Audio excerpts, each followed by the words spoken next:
Bonsoir, shalom, shalom, bien-aimés dans le Seigneur, excellent enfant de Dieu. Nous bénissons le Seigneur encore une fois pour cette opportunité qu'il vient de nous accorder, pour pouvoir encore une fois vous atteindre dans vos milieux respectifs. Je ne sais pas à quelle heure ce message va vous parvenir.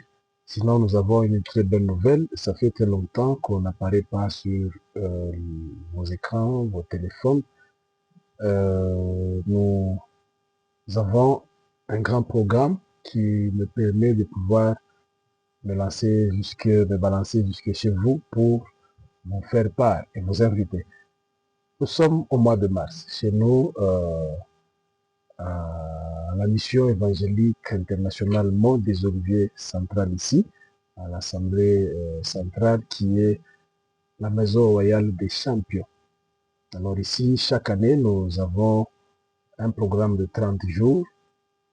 Chaque mois de mars, c'est un programme où Dieu visite réellement son peuple.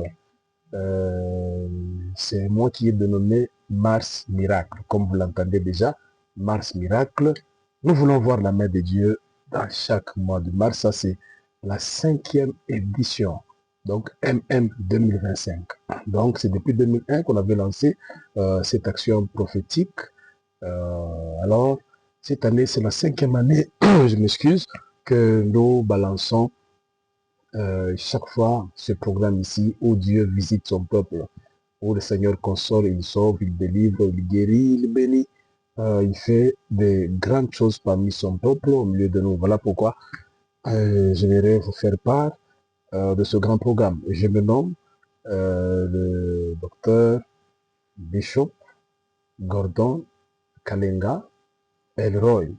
Alors, je suis le visionnaire des assemblées Mont des Oliviers, de la mission évangélique internationale Mont des Oliviers, implantée un peu partout.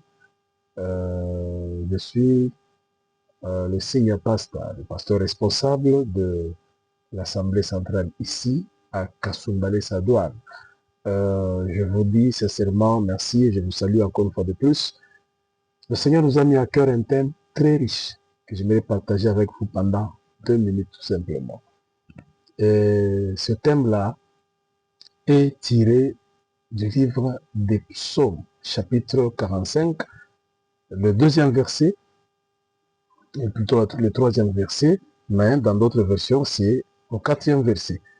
Ici, il est dit, vaillant guerrier, ceins ton épée, ta parure et ta gloire. Vaillant guerrier, ceins ton épée, ta parure et ta gloire. Alors, c'est le Seigneur qui est en train de s'adresser à son enfant, à ses enfants, à sa nation. Quelle que soit son origine, quelle que soit sa situation présente, actuelle, mais Dieu ne considère pas tout cela. Dieu lui donne son identité. Il dit vaillant, guerrier. Ah, là, c'est tellement intéressant. Et puis, qu'est-ce qu'il dit? Ceins ton épée.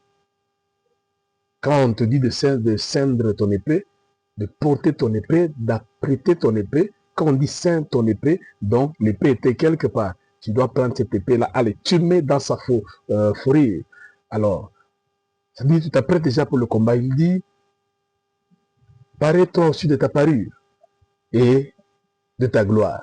Là, je comprends que si tu ne sèmes pas ton épée, si tu ne mets pas ta parure, tu ne seras pas identifié et tu n'auras pas de gloire. Alors, par là, j'ai 3 points principaux que j'aimerais un peu partager avec vous. Le premier point, c'est la façon que Dieu voit son enfant. Voir selon Dieu, ton identité. Alors, Dieu dit vaillant, guerrier.